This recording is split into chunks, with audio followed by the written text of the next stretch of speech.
Hi friends, ഇന്ന് നമ്മളിവിടെ ചെയ്യേണ്ടത് ക്ലാസ് 12th ഫിസിക്സിലെ പാടായിട്ടുള്ള ഇലക്ട്രിക് ചാർജസ് ആൻഡ് ഫീൽഡ്സ് എന്ന ചാപ്റ്ററിലെ എക്സസൈസ് 1.21 ആണ്.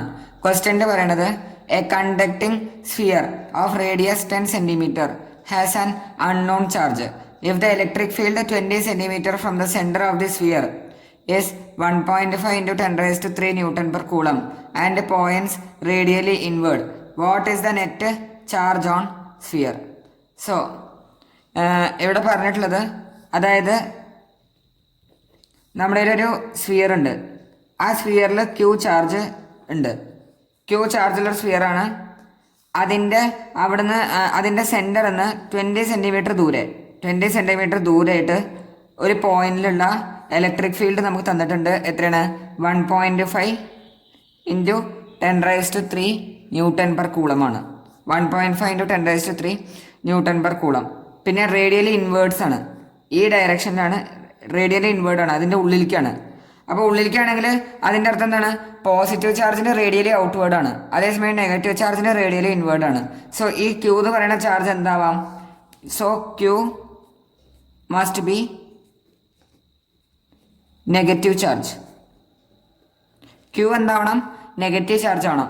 എന്നാൽ മാത്രമാണ് എന്താവുള്ളൂ? ഇലക്ട്രിക് ഫീൽഡ് റേഡിയലി ഇൻവേർഡ് ആവുള്ളൂ. നെഗറ്റീവ് ചാർജിനാണ് എന്തുണ്ടാവുക? ഇലക്ട്രിക് ഫീൽഡ് റേഡിയലി ഇൻവേർഡ് ഉണ്ടാവുക. പോസിറ്റീവ് ചാർജിന് ഇലക്ട്രിക് ഫീൽഡ് റേഡിയലി ഔട്ട്വേർഡ് ആണ് ഉണ്ടാവുക. സോ ക്യൂ എന്തായിരിക്കണം? നെഗറ്റീവ് ചാർജ് ആയിരിക്കണം. Q must be negative charge. So electric field നമുക്ക് തന്നിട്ടുണ്ട്.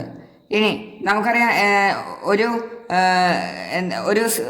പോയിന്റ് ചാർജ് നിന്ന്, അല്ലെങ്കിൽ ഒരു ഭാഗത്ത് കോൺസെൻട്രേറ്റ് ആയിട്ടുള്ള ഒരു ചാർജ് നിന്ന് ഡിസ്റ്റൻസ് ദൂരെ ഉണ്ടാവുന്ന ഇലക്ട്രിക് ഫീൽഡ് നമുക്കറിയാം.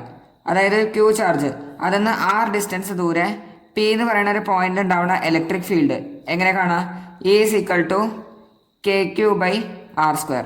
ഈ ഇക്വേഷനാണ് നമ്മളിവിടെ യൂസ് ചെയ്യുന്നത്. E is equal to KQ by R². So electric field നമുക്കറിയാം എത്രയാണ്? 1.5 ഇൻറ്റു 10 raised to 3 ആണ്. ഈക്വൽ ടു കെയുടെ value 9 into 10 raised to 9 into Q by ആറിൻ്റെ വാല്യൂ എത്രയാണ്? ആറിൻ്റെ വാല്യൂ 20 സെൻറ്റിമീറ്ററിലാണ്. So 20 into 10 raised to -2 metre the whole square. ഇവിടുന്ന് നമുക്ക് ക്യൂ കിട്ടുക 1.5 into 10 raised to 3 into 20 into 10 raised to -2 the whole square by 9 into 10 raised to 9. ഇത് നമ്മളിവിടെ calculate ചെയ്ത് കഴിഞ്ഞാൽ നമുക്ക് ആൻസർ വരാം 6.67 ഇൻറ്റു 10 raised to -9 കൂളമാണ് നമുക്ക് ആൻസർ കിട്ടുക. 6.67 into 10 raised to -9 coulomb. So ഇത്രയാണ് ചാർജ്. പക്ഷേ ഇതിന് എന്ത് ഇതുണ്ടാവുക? എന്ത് സൈൻ ഉണ്ടാവുക? നെഗറ്റീവ് സൈനാണോ പോസിറ്റീവ് സൈനാണോ? എന്ത് ചാർജ് ആയിരിക്കും? നെഗറ്റീവ് ചാർജ് ആയിരിക്കും. അത് കാരണം മൈനസ്.